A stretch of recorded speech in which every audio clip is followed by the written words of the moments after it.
आप देख रहे हैं लाइव इंडिया हर पल।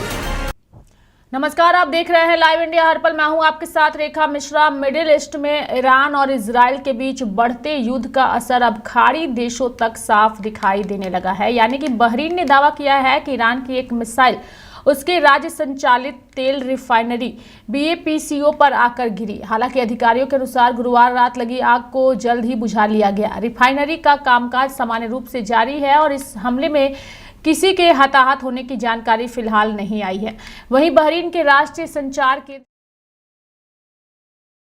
तट पर स्थित सितरा आइलैंड में है, जो राजधानी मनामा के दक्षिण में पड़ता है। यह हमला ऐसे समय में हुआ है जब अमेरिका और इजराइल की कार्रवाई के बाद ईरान ने खाड़ी क्षेत्र में जवाबी हमलों की रफ्तार बढ़ा दी है।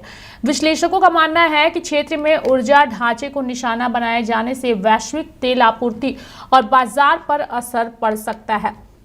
इस घटना का वीडियो सोशल मीडिया पर भी सामने आया है, जिसमें देखा जा सकता है कि कैसे दो मिसाइलें रिफाइनरी पर गिरती हैं। आसमान में बहरीन का एंटी मिसाइल सिस्टम अगली मिसाइलों को रोकने का प्रयास करता है। वहीं हमले के बाद लोग अपने घरों की छतों पर आते भी दिख रहे हैं। यह घटना इसलिए भी महत्वपूर्ण मानी जा रही है क्योंकि खाड़ी क्षेत्र का तेल उद्योग इन देशों की अर्थव्यवस्था की मुख्य आधारशिला है। ऐसे में तेल ढांचे को निशाना बनाए जाने से क्षेत्रीय तनाव और बढ़ने की आशंका जताई जा रही है। इससे पहले ईरान ने सऊदी अरब और कतर के NG रिफाइनरी को निशाना बनाया था। सऊदी अरब में रास तनूरा ऑयल रिफाइनरी और कतर में रास लफान इंडस्ट्रियल सिटी और मिसाइद इंडस्ट्रियल सिटी पर ईरान ने ड्रोन अटैक किया। ये हमले इतने घातक थे कि दोनों देशों ने फिलहाल इन जगहों से ऑपरेशंस बंद हो चुके हैं। वहीं अजरबैजान ने भी आरोप लगाया है कि ईरान ने उस पर ड्रोन से हमला किया। हालांकि तेहरान ने इस आरोप से इनकार किया है।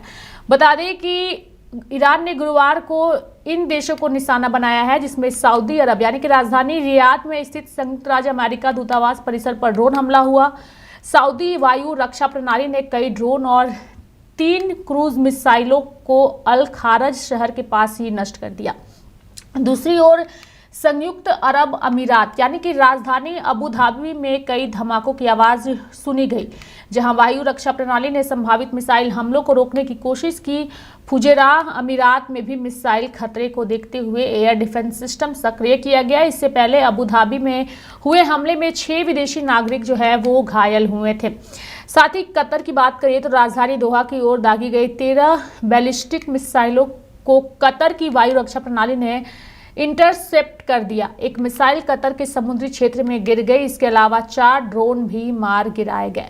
कुवैत की बात करिए तो कुवैत तट के पास समुद्र में एक तेल टैंकर के निकट जोरदार विस्फोट हुआ और इस घटना के बाद समुद्र में तेल रिसाव की जानकारी भी सामने आई। बता दें कि ईरान ने IRIS डेना पर हमले के बाद दी है कड़ी चेतावनी। यानी कि मिडिल ईस्ट का यह युद्ध अब 7वें दिन में पहुंच चुका है और इसका असर मध्य पूर्व से बाहर तक फैलता दिख रहा है।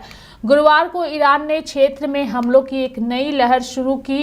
उसने इजराइल और अमेरिका के सैन्य ठिकानों और कई अन्य देशों को निशाना बनाया। ईरान ने यह भी चेतावनी दी कि उसके युद्धपोत को टारपीडो से डुबोने की घटना पर अमेरिका को कड़वा पछतावा होगा। दरअसल एक दिन पहले अमेरिका ने दावा किया था कि उसने श्रीलंका के पास समुद्र में ईरानी फ्रिगेट IRIS डेना को डुबो दिया। तेल यातायात पर पड़ा है बुरा असर। इस संघर्ष का असर तेल आपूर्ति और अंतर्राष्ट्रीय यातायात पर भी पड़ रहा है। ओमान की खाड़ी और होर्मुज जलमंडरू मध्य जैसे अहम समुद्री मार्गों में जहाजों पर हमले हुए हैं, जिनसे होकर दुनिया के लगभग 5वें हिस्से का तेल गुजरता है। इसके चलते वैश्विक बाजार में तेल की कीमतों में भी उछाल देखा गया है। खाड़ी के अन्य देशों ने भी सुरक्षा घटनाओं की जानकारी दी है। UAE के अल धफरा एयरबेस के पास एक ड्रोन मार गिराया गया, जबकि कतर और सऊदी अरब ने भी ड्रोन और मिसाइल खतरों को लेकर अलर्ट जारी किया है। दूसरी ओर सरकारी आंकड़ों की बात करें तो सरकारी आंकड़ों के अनुसार इस युद्ध में अब तक ईरान के 1200 से अधिक लोग मारे जा चुके हैं, जबकि लेबनान और इजराइल में भी कई लोगों की जान गई है। बढ़ते हमलों और क्षेत्रीय तनाव के कारण यह संघर्ष अब लंबे समय तक जारी रहने की आशंका जताई जा रही है। फिलहाल यह संघर्ष जो है पूरे विश्व में चर्चा का विषय बना हुआ है। लेकिन इस युद्ध का असर जो है वो अब अन्य देशों में भी देखने को मिलेगा, क्योंकि तेल का एक संकट जो है वो धीरे धीरे करके अब नज़र आने लगा है और आने वाले दिनों में इन तेल की कीमतों के साथ साथ इनकी डिमांड जो है काफ़ी ज़्यादा बढ़ने वाली है और इसका असर जो है देश के अलग अलग देशों में, विश्व के अलग अलग देशों में जो है वो भी देखने को मिलेगा। देखने वाली बात होगी कि आखिर ये युद्ध कब समाप्त होता है या फिर ये युद्ध और ज़्यादा बढ़ता है, इस पर सबकी नज़र टिकी हुई है। मेरे साथ फिलहाल अभी के लिए इस खबर में इतना ही। आप देखते रहिए लाइव इंडिया हर पल। नमस्कार।